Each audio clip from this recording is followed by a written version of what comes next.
Yeah. But would you mind telling me, I guess a good place to start is usually kind of how'd your family end up in Hinsdale? My family ended up in Hinsdale because of homesteading. They were miners. My dad was born in Nyhart, 1903, and his father, 14, was killed in the mines. My grandmother remarried, I don't know how long after that, and that husband was killed in the mines, so she homesteaded out south of Hinsdale. Oh, wow. And Dad was the oldest. So at 9, he went to the 3rd grade. He went back to the mines to make money for the family. So then I spent my first 6 months of my life in the bar in Wheeler, Montana. And then he bought the Palace Inn and we moved to Hinsdale. And I think when I was about 7, we moved out to the Homestead Ranch. So it was all land. Land and opportunity on the South Bench. So how many neighbors did you have out there on the bench? It's a little far between neighbors at the moment. It was not that far then. It was mainly a Finlander community. You had the Koskis, you had the Wilhelms. I'm not going to remember all the names, but there were about 8 or 9 of them out there that homesteaded. And I just learned this weekend that at the top of the South Bench Hill, the Christensens, who are Danish, had homesteads. The Nurmais, the Klins, the Oyas. There were a whole bunch of little homesteads out there. And they had a school. That's where Dad went to the 3rd grade at that school out. I would say 4 miles out of Hinsdale. So what was early life like out on the ranch? For me? Yeah. Oh, fabulous. Who wouldn't love riding horses all day long? Very formative, I would say. I loved the ranch life and I loved the horses. Being the oldest and no sons, I was kind of his helper in a lot of cattle. I didn't do a lot of farming except at harvest time. And I'd ride the tractor and pray for a breakdown so we could go to town. But I loved the horses, the barrel racing, the branding, the 4-H cattle. Yeah. How was branding back then? Oh, traditional. You loved it. You know, you had your rope, right? Some of the ranchers here still do that to keep that tradition alive. Yeah. But it was a celebration. I mean, my mother cooked for days. It was not a potluck thing. She'd cook for days and had 4 or 5 kinds of meat. And of course, there were snacks in the morning and a lot of beer. And a lot of kids helping, all the neighbors, all the families. How did they heat up the irons at that point? We didn't have propane. It had to have been wood because we didn't have access to coal, right? Yeah. You know, That doesn't get much more traditional than that. Yeah, it was a wood fire. Yeah. In later years, you had the propane tank, but not originally. Were all the cattle predominantly Hereford at that point? The red and the whites? Originally, he had Hereford, and then he had a Hereford Angus cross, and then he went to Angus. And I never got the scientific reason why he did all that, but there had to have been a reason. It wasn't the only one. I think the interesting part, we've had friends that come up here, and when they do come visit from California, we'll take them on a drive around, you know, where Jay's family was here in town and where I was 8 miles out of town. And I can remember one girlfriend saying, "If you lived here, how did you ever meet a boy? And even think you were going to get married?" That's city folk thinking you live in the old country. Thought the options were too limited, huh? Yeah, yeah. So what was school like? Did you go straight into town? The interesting part about school is we didn't have buses, and people only had one vehicle, and it was probably your ranch truck. So every Monday I was brought in to stay with my aunt. Where Rhoda lives today, my aunt had a house there before Stowe built Oh. that house. And my cousin who lived out south, the Hongas, she and I would be trucked into town by one of our parents, and we would spend the week with my aunt. And we would go to school and go to piano lessons with Mrs. Tuttle, and then we'd go back to the ranch on the weekends. So about how many kids in the school were in that situation where they lived out of town and had to spend part of the time in? Quite a few. The Frosts were. Walter Frost talks about this. The Ferrisons lived south of us. I don't remember that they stayed with Grandma Frost though. But I know that in later years when we didn't board out, Arvid Ferrison and my dad would take turns taking us kids to school in the back of the truck.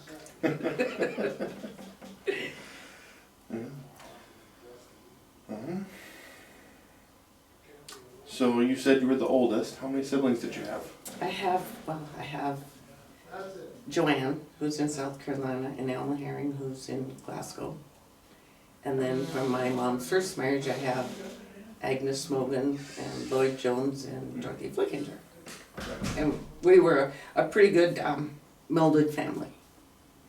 I think you can talk to any of the kids and the grandkids from mom's first marriage, and they call my dad Grandpa.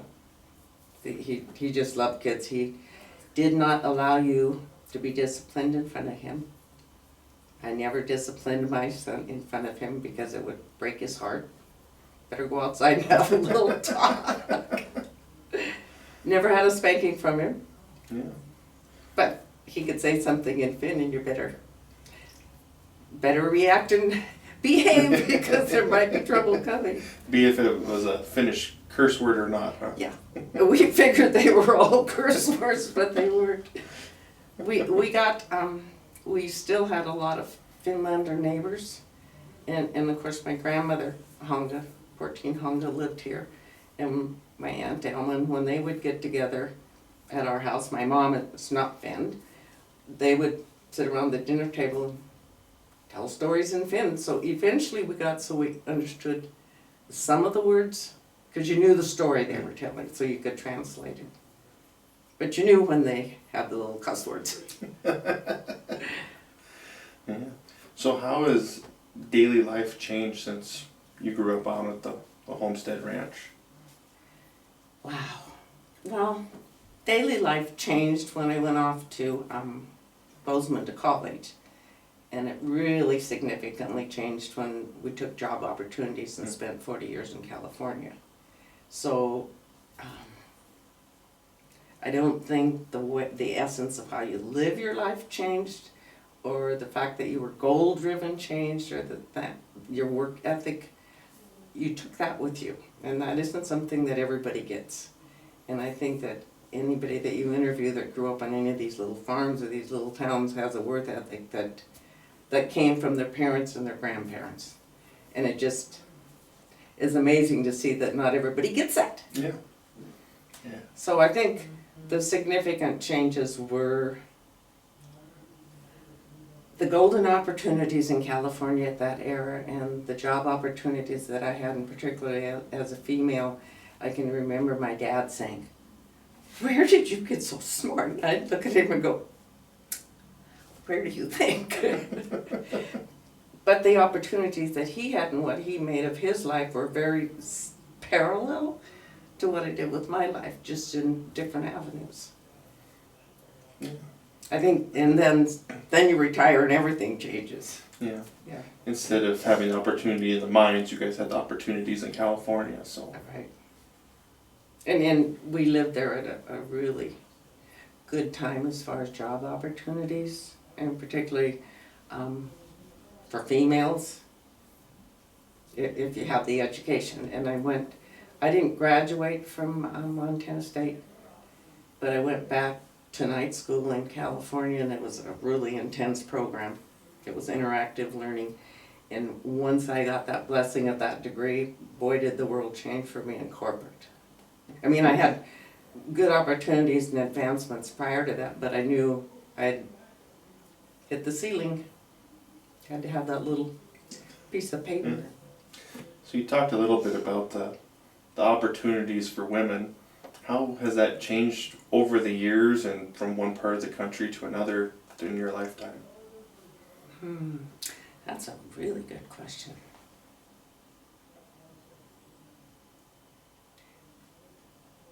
I think for me it changed significantly, but as I look at this little town now and I see what the female population here does, it just blows my mind. Anybody that's out working in the corporate world would take a look at some of these girls that are working 2 and 3 jobs and have a husband and have a family and have a farm or a ranch, and they wouldn't even be able to keep up with that. So I think it's interesting to see that perspective, because the corporate world can be very challenging and very difficult, particularly, I don't know how I'm saying this, if you're the minor, the female, you have to respond a little bit differently, because you have to learn to walk sideways sometimes to get this way. Gently. Yeah.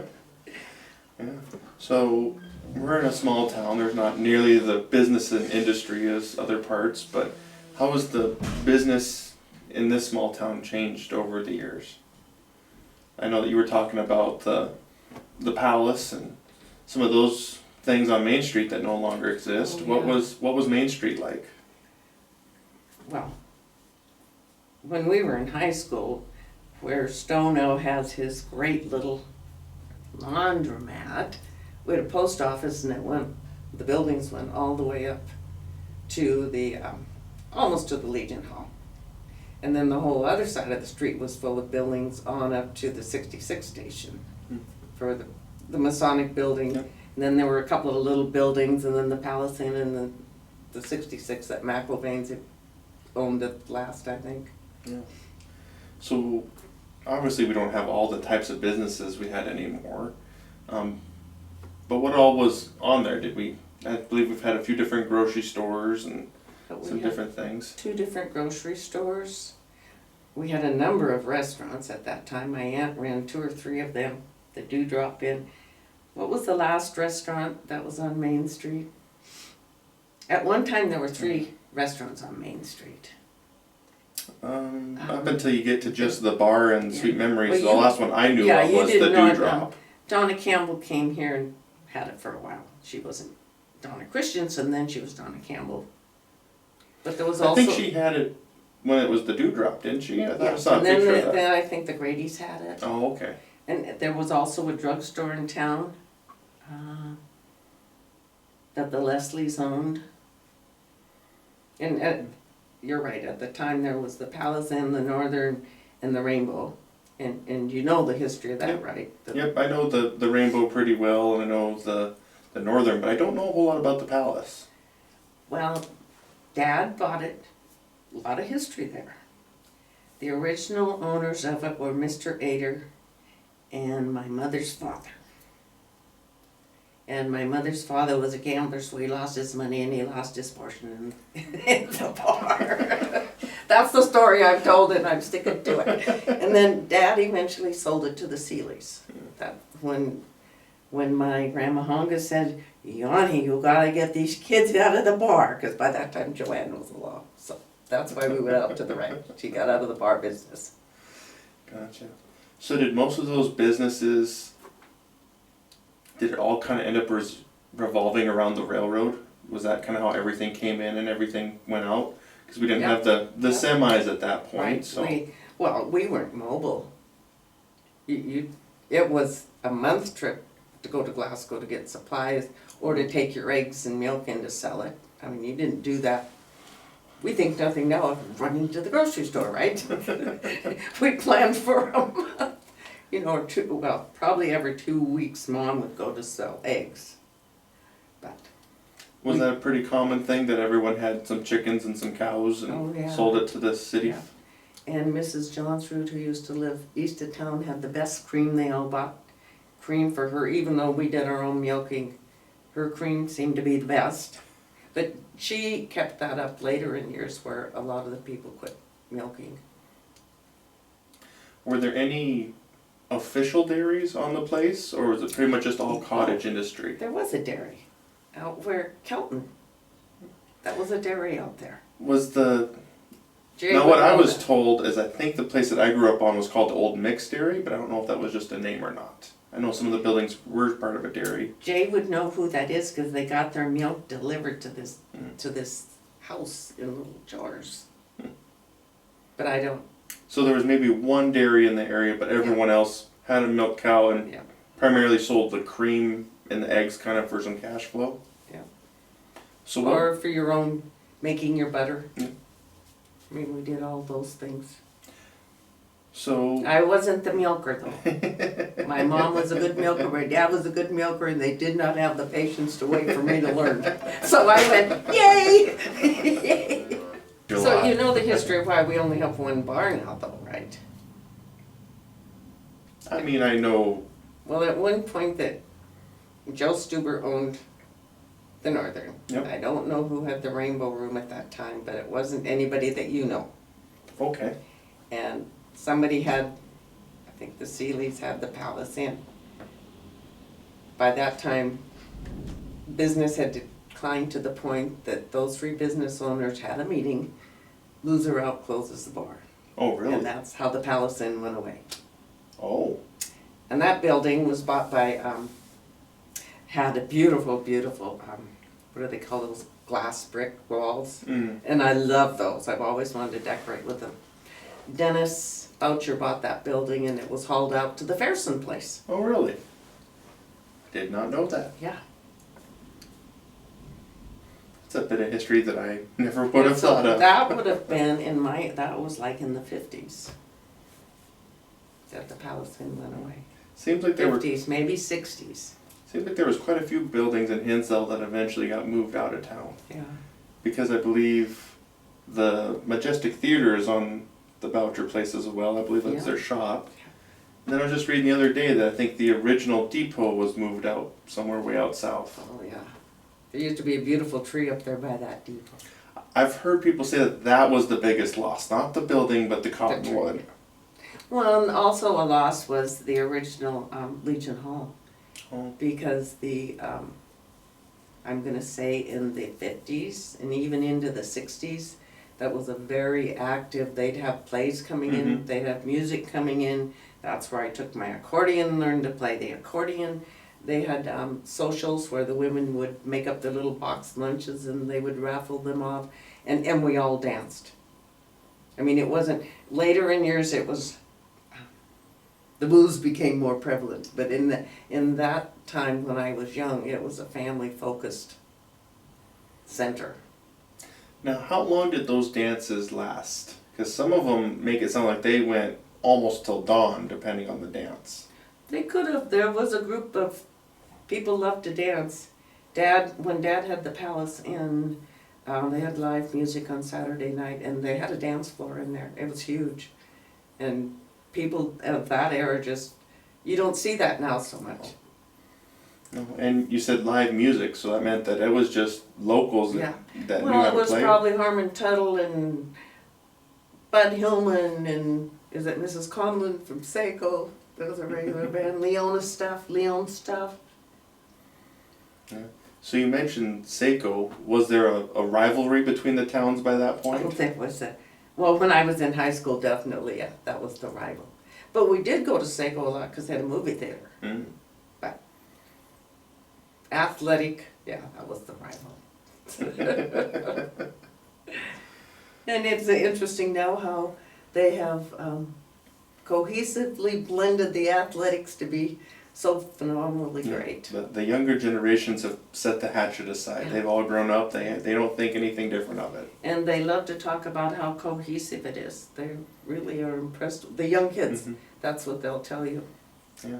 So what were the high school years like in the athletics? Very masculine because at that point females couldn't compete. We had basketball, but you could only bounce 2 steps and you couldn't go to the center line. Is that title 69? Oh, There's a yeah. number for that where females were allowed to compete. Mhm. We only did it in gym or GA, Girls Athletic Association, where we played volleyball and we played basketball and we played softball, but you never competed against another team.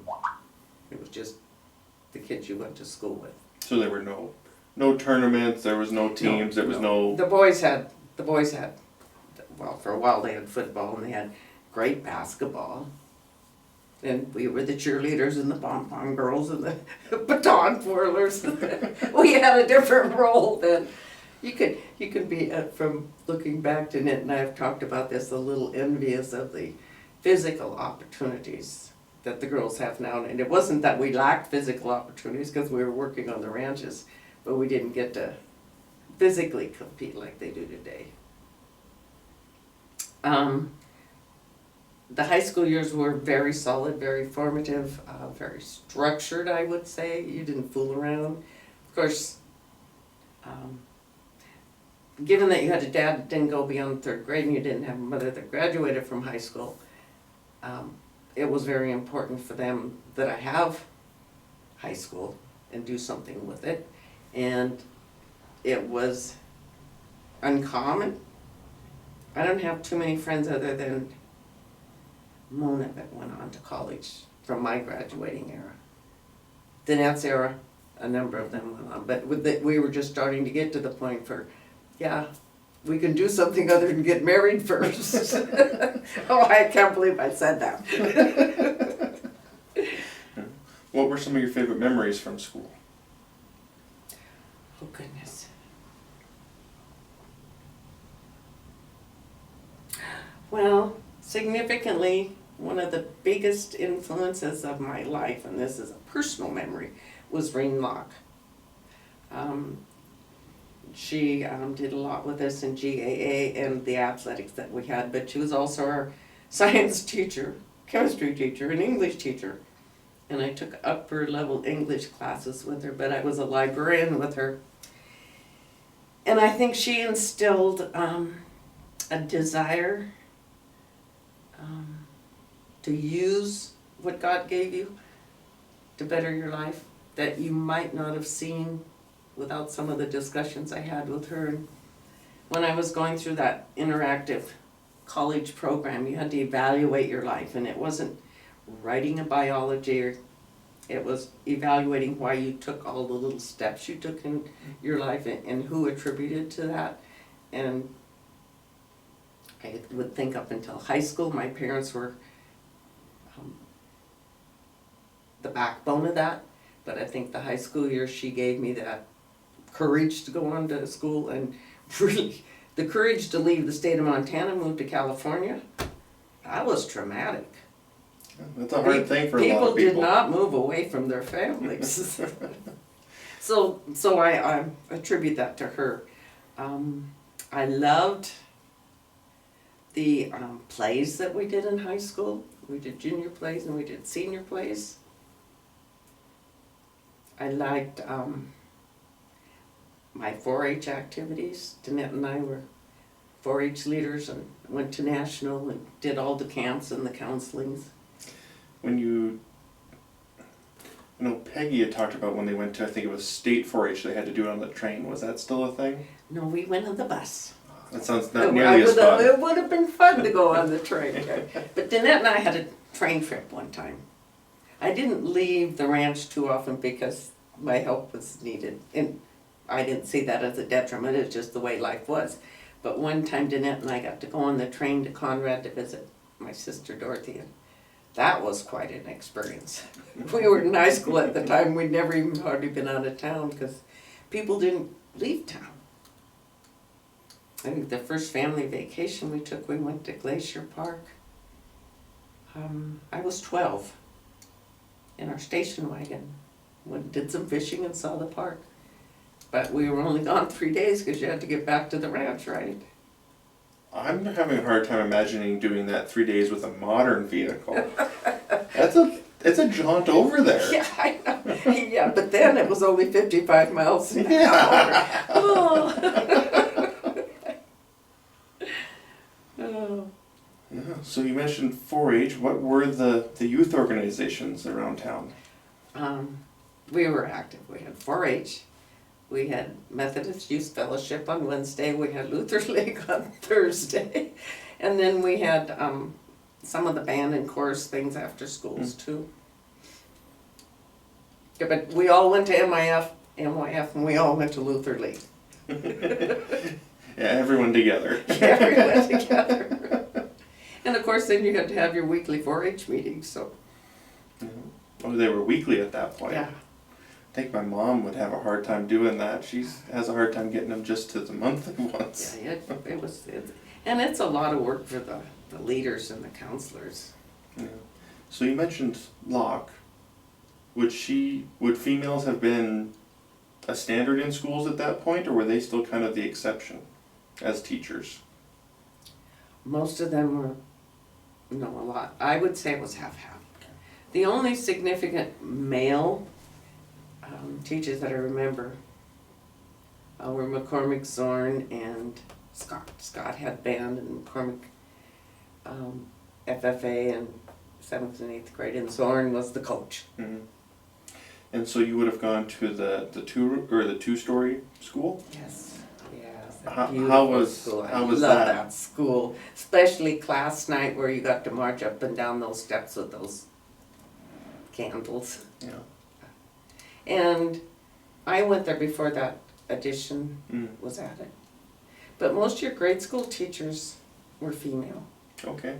Stella Rosenwald was my 3rd grade teacher. Her mother-in-law, Mrs.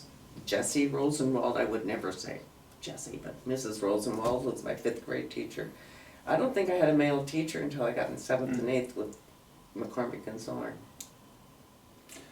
So the addition, was that the one that...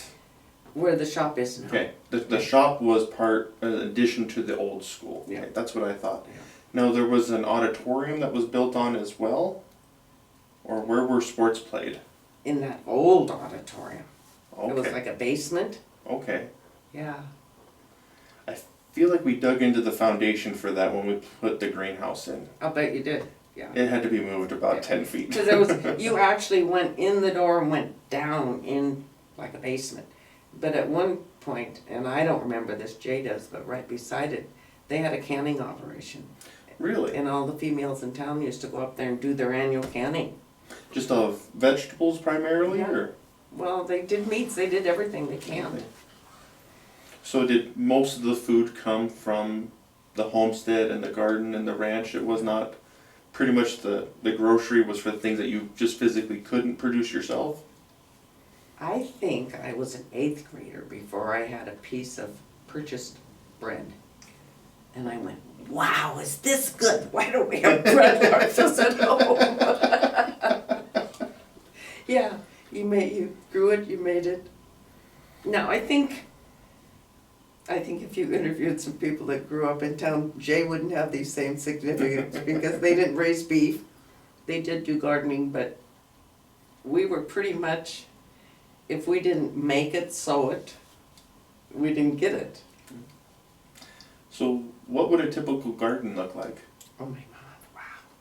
Well, my mom is a Gosh, and they are famous for their gardens. Huge. I remember one time helping get ready for canning, and we were cleaning spinach, and she filled the bathtub with spinach. It's just, whoa. Oh, I had to wow. wash every single leaf. I said, I will never do that again. And potatoes, we grew lots of potatoes. We had root cellars, those little things that are dug inside the hill. And cabbage and carrots and all of that was in there. Do you know which type of potatoes they typically were? Were they more reds or russets or yellows? I know that growing up, whenever we grew potatoes, the reds were the ones that really grew well. And they had a hard time growing the other versions where we were at. I would say we grew more reds than the whites. But I don't think they ever said we grew a russet. Okay. We just got It seed probably potatoes wasn't and probably red wasn't seed a thing potatoes. yet. Yeah. Well, our son grows purple ones. And I make purple lefse. Were most of the vegetables pretty similar to what people would grow now, or? I think so. Carrot, staples. Yeah. things that you could, well, the disadvantage is we don't have a root cellar. I mean, we got hundreds of onions growing out there right now, and we gotta figure out, we don't have a root cellar to put them in. She did the same thing with the turnips and the rutabagas and cabbage, hung it from the ceiling, carrots. And at that time, we didn't have the big freezer stuff that we have today. So a lot of the chicken and the beef that you had small freezers for, the rest of it got processed canned.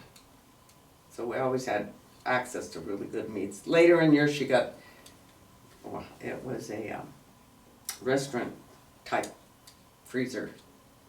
So that changed, I think, when I was in high school. So it was almost more of a fact that they just weren't available. Well, they weren't available, plus, remember, you're starting a ranch out, you aren't gonna spend money on a freezer. But did you have electricity at the ranch the whole time growing up? We did. That was pretty well established by that time. But we didn't have indoor plumbing until I was 12. I can imagine in the 40 below winters that might have gotten interesting a few times. What do they call them? The chamber pots. I have one out in the garage and I don't even want to put a flower pot in it. Some people like to use them for decorations, but it means that they've probably never used them. They've never used them, yes. Yeah, people have a hard time when I tell them that have never experienced outhouses. They can't envision they even existed. But we didn't have running water in our first house. Mom carried water up from the well.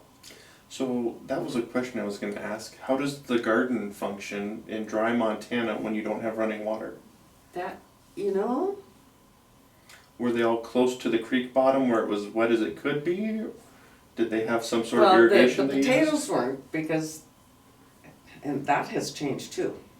I always thought potatoes was a dry land crop. They were on the side of a hill, huge field of potatoes. And we didn't have the chemicals for spraying, so one of the jobs I hated was picking potato bugs, put them in that jar. So I'm thinking yes. Oh, yes. My mother had the most beautiful strawberry patch, and it was down below the dam. So that was always moist. I never thought about that. Yeah, we're trying to have a little garden for Jamie, and I've had to haul several buckets, and I'm sitting here going, you could never haul enough water to keep a garden going in Montana to feed someone. Right. So what about the crops? Have they changed a whole lot over the years? I know sometimes I read about sugar beets or flax or some of these different things that were grown in the area that we don't see anymore. Right. Well, if Jay were here, he would tell you that the Western farm, that's what they grew, was sugar beets in the 40s and 50s. Dad did wheat, oats, and barley. And now the grandson, Mike Jones, that has the ranch, does no farming. He's just cattle. We were primary cattle, but you had dual crops there. Now you got the lentils and the peas and the squash, and you have totally different things and a different turning of the soil. Yep. Yeah, we've figured out a few things that are making the soils last a little longer, hopefully. Yeah. Still more to learn. Yeah. So the sugar beets, they must have all gone on the train and gone west to Chinook to get They went to processed? Chinook, yeah. Do you know when that kind of died out? Was that kind of sometime in the 50s that kind of stopped working? It must be in the 50s if I remember what Jay's telling me. And when you look at the pictures I gave you from Fred Westrom's old, there are some pictures in there of them out of the sugar beets. Yeah, that must have been a very labor-intensive crop at that time. And to think that the laborers came into this area of Montana, that's kind of hard for me to visualize. I mean, I see it all over other states, but I never... It's not a new thing. It's been going on for been going on 100 years. a long time. Yeah, so any of those kind of, I guess to say, did your dad then use most of that grain as a cash crop and haul it into the elevator here in town, or where was it kind of used? The oats we bundled, and we had the threshing machine, and that he sold, but he also made now I forget what we called the oat thing, where it's tied with the rope. Like the sheath? The sheath, and that, we fed that, Oh, okay. because we didn't have a baler. So it wasn't bales being fed, it was oat sheaths. Right. And then, of course, the wheat and barley he sold. Later on in life, he got a baler, but there was an era on the South Bench where there was reciprocal equipment, because these people are still very frugal on what they spend money on, so, okay, let's do this together, because I'm not gonna use it all year long, so there was a lot of that. And a lot of they went in and got equipment together. Yeah, and they still do that. Yeah. Yeah. When I only need it for 2 days out of the year, and you need it for 2 days out of the year, we'll just make sure they're not the same 2 days. Right. So did we used to have 2 different elevators across the tracks? I feel like I've seen pictures, but I don't know. I think Not one that I'm burned. aware of. I Okay. only remember hauling to the one end. What had to be my sophomore year? Dad got sick. And somehow, we had hired men that worked out of, and somehow we didn't have a hired man, so my first 2 weeks of sophomore year, I didn't have to go to school because I was hauling grain. Jay had to tutor me through geometry. Because you don't miss something the first 2 weeks that you're not very good at. So were you and Jay already pretty close by sophomore year then? I'm gonna take it back, it was junior year. Okay. Yep. So yeah, so I had to haul grain in a little teeny truck, and now everybody has the semis. And everybody has horse trailers. We when we went to rodeos to barrel race, Shirley Hillman Martin was my barrel racing buddy, and we both learned to barrel race and spent our time barrel racing with Dick Eaton out at his ranch. And how Dick convinced my dad that I could get off out of work to go barrel race. He did. He provided the horses. Anyway, we would load them up in the back of the pickup truck that we put those racks on. You'd never see somebody do that now. Yeah, so we just finished our rodeo a couple days ago. How was rodeo back in the day? Oh, it was a family thing. And it still is. And I saw Tiana Funk's comment on her barrel racing on Facebook today that it was really neat to run at the Hinsdale rodeo, and the neatest part was all the family and friends there to cheer her on, and that's what rodeo really is about. I mean, the American way and the sentimental part of it. So how far would you guys go for a rodeo? Our longest trek was to Scobie.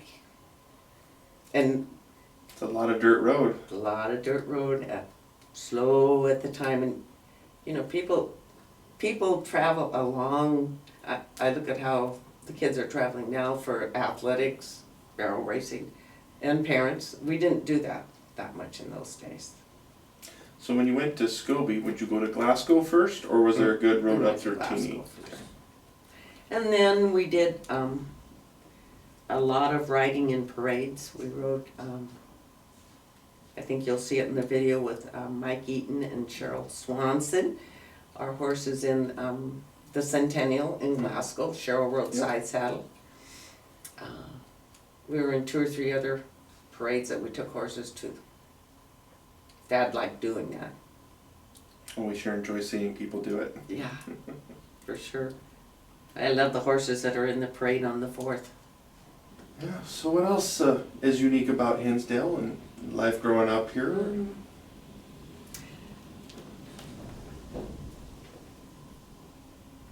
You know, I think the spectacular part about Hinsdale is that once it's in your soul, it's always in your soul. And I was telling somebody this weekend that the 40 years we were in California, I could handle Thanksgiving, I could handle Christmas. July 4th was so traumatic because nothing happened. Where's the parade? Where's the people? Where's the barbecue? Where's the rodeo? And because we were, new in the corporate world, we didn't get to have that vacation time because all of the people that had seniority wanted July 4th too, so it wasn't. I think we were there 10 years before we could come back for the 4th. Oh, wow. But Darren came back every summer in his youth, primarily so he wouldn't grow up on the streets of California. That's not primarily.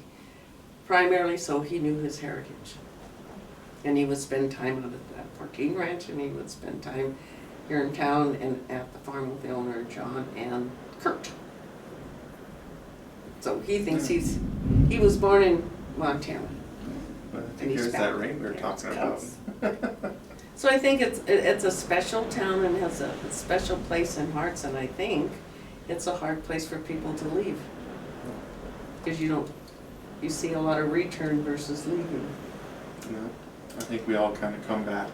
And I look at, especially this winter with the glory of the girls' basketball team and going to state. I mean, we were with friends in Arizona, we went to Hawaii, and we made them sit down and watch every basketball game. And we were a part of that, just like we were here. So fortunately, our world today keeps us more in touch than I think it used to. I know when we were in California at that time, telephone calls were expensive. Today, you can call somebody and you don't pay for it. But once a week, my mom and I budgeted so we could have our little telephone calls. And we waited until after 5 o'clock to get the cheaper rates. You don't even think about it now. Yeah, different right? rates depending on the time of day. Yeah. All the little things that change that don't think about anymore. Yeah. Don't I hadn't see, thought about never, that in haven't seen a years. payphone in quite a while. Yeah. Well, if you see them, I don't even know why they're out there. There might be an old booth, but I don't think there's working payphones anymore. I don't think so. So I know that we just did our 45th Milk River Days rodeo, and we're coming up on 50 here in a couple of years for the actual Milk River Days, but obviously Hinsdale's been doing those celebrations much longer. Oh, yeah. So what were the rodeos and the Independence Day like before we kind of hit this streak of the current ones? Well, I wasn't alive at this time, but my dad and his brother Carlo Portin were involved with rodeos that were out west of town. And primarily Carlo, but Dad was involved in that, and I know you have some of those videos. Yep, those are very cool videos. Yeah. So Dad grew up loving the rodeo, and it's interesting. We would travel to Harlem to go to a rodeo. I mean, we were not mobile people. I've said this many times, but we would travel to Harlem to go to a rodeo. We went to the Chuck Wagon Days in Harlem. Hinsdale, we had the parade. I don't remember, we never had as many people at the functions because people didn't have the means to travel, or they weren't mobile. There was no outside people coming into the 4th of July. The one thing I do remember about the 4th of July is the band had to march every year in the parade. And I played the baritone sax, and it was bigger than me. And it had little rollers that went down the bumpy street. I forgot about that.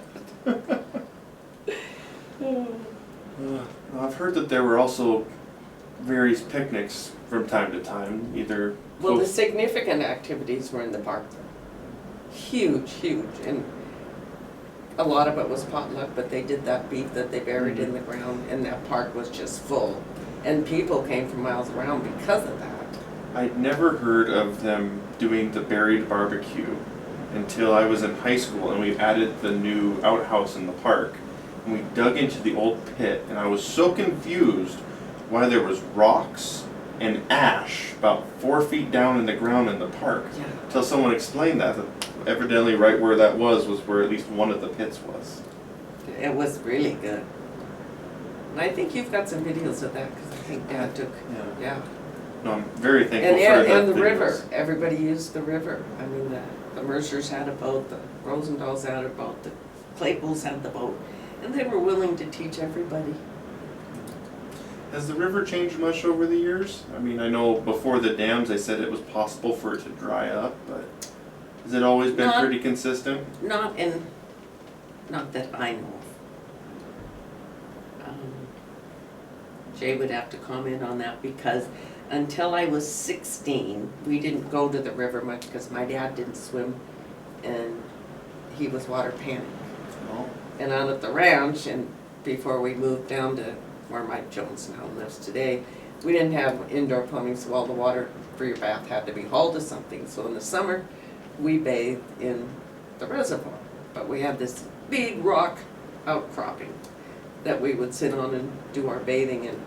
One of the Carey brothers, and they're one of the Finlanders from here, worked for Dad at the time, and he was a really good swimmer, and that's the only reason Dad would do that, because he knew if we fell in the water, he couldn't help us. oh wow. Can you imagine hauling water for 5 people to take a bath? Different life. Yeah. Now people won't even share a bathtub. You what? They might not even share a bathroom. Yeah, they won't even share bathrooms. We have to have 2 or 3 bathrooms in a house. Yeah, but Yeah, so how did your dad adjust to the times, since he grew up when there would have not been electricity or very much at all, and obviously his first several years of life were very difficult and very different than a lot of us. How did he take life? well, first of all, he took it in stride, and he was family focused. I mean, if you go to work at that young of an age, can you imagine going from Hinsdale, Montana to Butte, Montana by horse? Take a while. Yeah. So once you got there, you didn't come back, and some of the conditions of working in the mine, he still had a couple of sisters that lived there, so we had a place to stay, but some of those conditions that he talked about, weren't the best. Then he came back and he worked on the Fort Peck Dam. And that's when he bought that bar and wheeler. And he made all those changes and learned to do different things without an education, so obviously he had the intelligence. Would have been nice to have it, but didn't need it, went beyond it. Made all of the adjustment, I think. And the growth at the ranch, the growth with changing with your cattle, changing with your equipment. Somehow, we as humans move beyond what we don't think we know, Yeah. to do things better and make better money. To move away from the horse and use a piece of equipment, I think was hard for a lot of those guys to make that change. It was.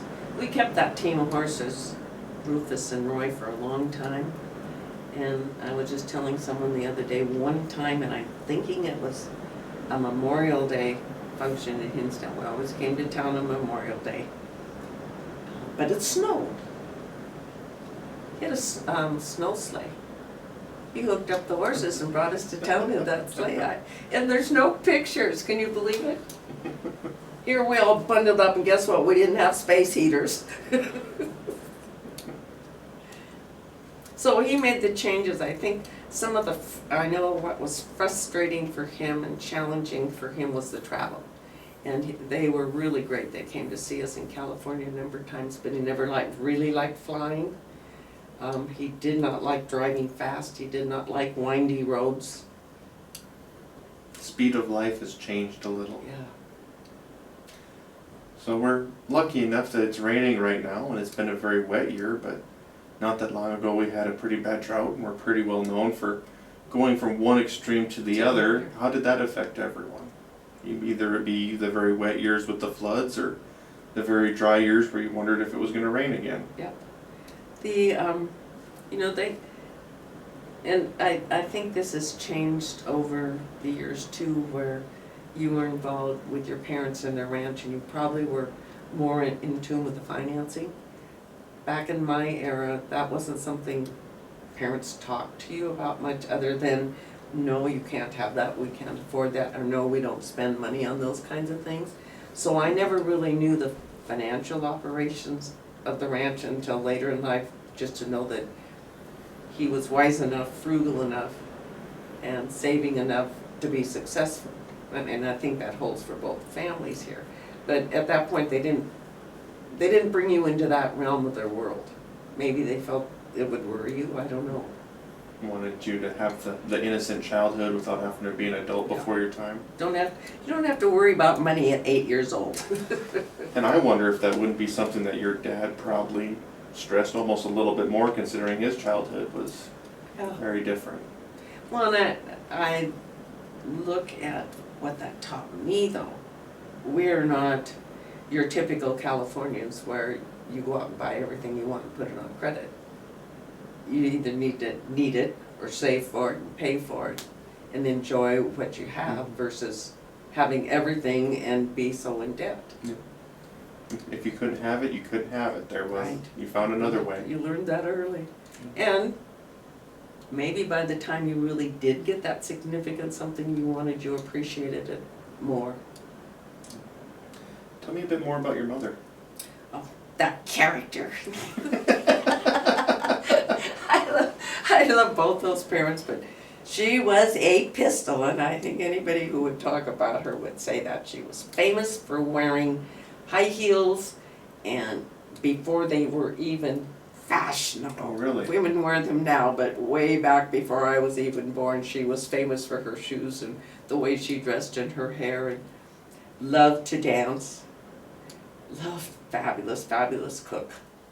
Always wanted to have a restaurant. Dad said, we've already been in the bar business, we're not doing that. She was very involved in a lot of the school activity, very involved in, what's the band group that sponsors the band and raises all the money? The boosters? The boosters. Because we didn't even have uniforms when we first started going out to compete. And we did do pretty good at state and had really good band teachers, but we didn't have very nice clothes, so trying to remember, she and Carol, and there was somebody else that was significant in the boosters. She was very involved in that. So no, she was there all along and pushing for me to continue with school. And Did they was the women's club still active at that time? yes, it was. And she was involved in the Methodist women. I know that I visited with Peggy quite a bit on the women's group, and she said that it was, they were very much trying to follow the Victorian style of things, and that sometimes they got to the point where when it was your turn to host, people even go around with white gloves and see if you had dusted little nooks and crannies. Was it still kind of like that near No, that point? not my mom's era. Become a little bit more just social? Yeah. My mom, we had a lot of company at the ranch. And how she did it, I don't know, but somebody could pop in at dinner, say, I'm coming out for dinner, and she could cook for 15 people. And I don't know about your family, I planned for the 3 of us. And I always have. I mean, I plan enough to have some leftovers. But if somebody said, I'm coming over with my whole kids, I would panic. Gotta get more store-bought bread. Yeah. Oh yeah, she'd cook those meals and have that bread coming out of the oven right as you sat down to eat. And she loved making candies and pies. Everybody got their favorite pies. So what were the holidays like? We had traditions. Thanksgiving was at Agnes Mogan's house. Christmas was at my mom's house. New Year's was at Alex and Doris Mogan's house, and Easter was at Evelyn and Lloyd's house. And the whole family, no matter how big or little your house was or how many chairs you had, everybody and all their kids came. Loved it. And we did a lot of, I'm going to say Christmas time because you have snow, tobogganing, and sledding, and ice skating. So you're in and out of the house, and how the parents put up with 15 kids doing this, and snow boots wet coming in the house. You look back now and you wish you had more of it. Yeah. And the other famous thing about Christmas, my mom had this, because of the bar business, this Tom and Jerry mix that she made, and I have tried to duplicate it, and I've gotten recipes from Nancy and from others, and it just does not taste like what she made. Probably have to whip it by hand. It's probably the trick. It was something they were famous for serving at the Palace Inn, but I can't duplicate it. So, I don't believe there was the Palace, and I believe way back before that there was also the Buffalo up there. And I think at one point, I want to say it was the Buffalo was kind of a rougher area. Was Hinsdale considered a pretty safe place? Were there people floating through? Was the outlaws and the old cow rustlers, and obviously that probably were not a thing, but was there that holdout of some people coming through town that maybe weren't as trustworthy? Or was it pretty well safe place? I think overall, not. I think it was very trustworthy. But I was experienced in a scary situation when my aunt owned, I'm going to have a hard time drawing this, where Stowaways is today. That used to be the Northern Bar, and it had an entry that was a big entry, and then it had all these apartments that people lived in, and beside that was another restaurant, and that was the original Dewdrop. And my aunt worked there, and I was little at the time, we were in there eating. Some bad people came in.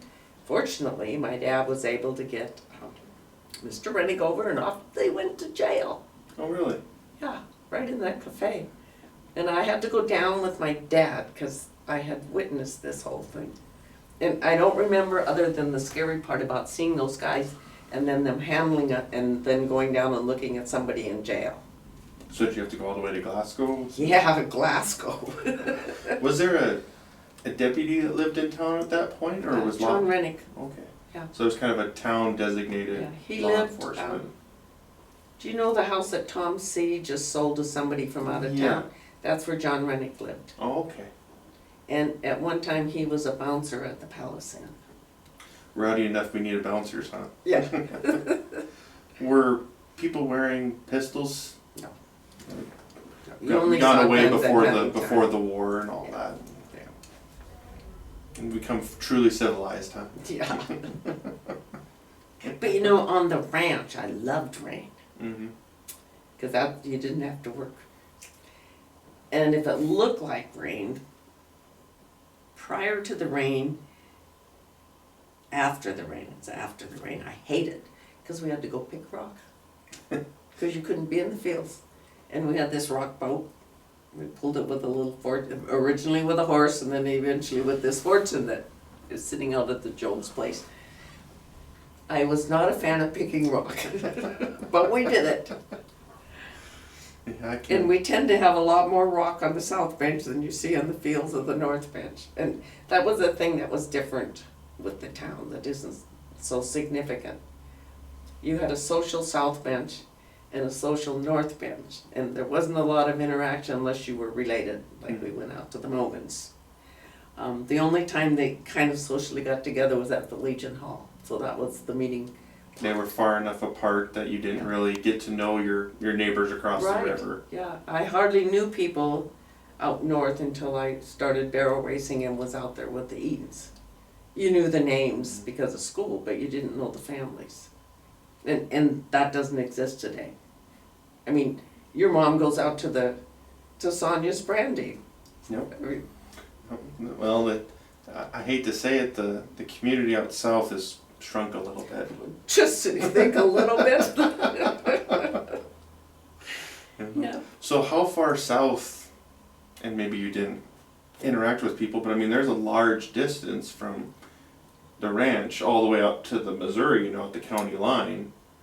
Were there people all the way out there still, or during the Depression they'd all passed that point, most of that area was already pretty desolate? The interaction was where Mike is now in the Ferrisons. Then if you went out past where Albuses live today, if you went south on that road, the Schultzes were out there. And I think beyond that, there was so much land that they didn't interface with. We didn't even know that land existed by the Missouri River until I was in the high school. It was just an endless amount of grass Yeah. off towards nothing. Yeah. And you didn't really think about it, you were just thinking about your own community. Yeah, so there just wasn't, if there were people out there, there was no one to interact with. Well, and I think they were so far away, they weren't part of Hinsdale. They were pretty much just on their own and isolated. Yeah. So what would have been the biggest events in Hinsdale? I know the depot burning was a big one, and the fact that there was a robbery alongside it. And the robbery at the Granger elevator. Yeah, I've heard a few people took that one pretty personal. Yeah. So I think those are, and the robbery at the bank. Oh, the and bank? the liquor store. Well, I hadn't heard of those ones. Haven't you heard of the liquor store? No, I've heard of the other two. I haven't. Oh. I didn't know we had a liquor store, to be honest. Yeah. Well, I'm not going to talk about that. I wasn't involved, but I have friends whose family members were involved. So. Well, it's good to know. Sometimes we think it's a quiet, sleepy town. Yeah. Some things do happen. Yeah. And I think those are the only significant ones that I remember as a high school kid. And until high school, I don't remember spending much time in town unless we were visiting with friends or relatives. Mm-hmm. A lot of card playing. What would be the favorite games? Oh, pitch Pitch. and whist and pinochle. Something you could put some money on? Well, yeah. I'm sure they did at the Palace Inn. Yeah. So how is it maintaining two households being a... Well, this one we had when his mom passed away, and we didn't move up here for quite a few years until we retired. But we had John Mogan and we had Agnes Mogan, we had Danette, and they would guard the house, and Connie Mogan did the yard. Then we would come up and bring things up. So it flows pretty easy because of family connections. Even now when we go, Darren is here, but Danette keeps an eye on it to make sure Darren does what Darren's supposed to do. No, it's kind of fun to have two different lives. Yeah, you get to be up here when it's nice and beautiful and green, but Yeah. maybe not so when it's dangerously cold. Well, one winter, because of the COVID thing, we did stay here. And I actually had to buy a winter coat. And I had winter coats in California, but they don't make it up here. And snow pants and snow boots and long johns. And I had to buy stockings. And I still wasn't warm enough. I get Jay hates it more than I do, but you have to acclimate to it. My dad loved it. He loved the cold. We didn't even have heaters in our trucks when we'd be out feeding cattle. That's maybe a little much. Well, I thought so. I had this parka on, this sheepskin parka that his brother Bill brought to me from Alaska, and it was heavy. And I could only stand being out there because of that. But he didn't even have a coat on. He had his long johns on and the kind of shirt they wear in the winter, because he was never hot, never cold. Just warm-blooded, Yeah. huh? You mentioned that your sheep coat, were there still some large sheep operations around, or they pretty much died off by that point? They weren't here. So they must have all kind of died off by the time the Dust Bowl came around, because I know there were a lot of them before that. Right. And I know when Dad did butchering every year, of course we did our own cattle, but he purchased a pig, and I don't know who he purchased it from. This was annually.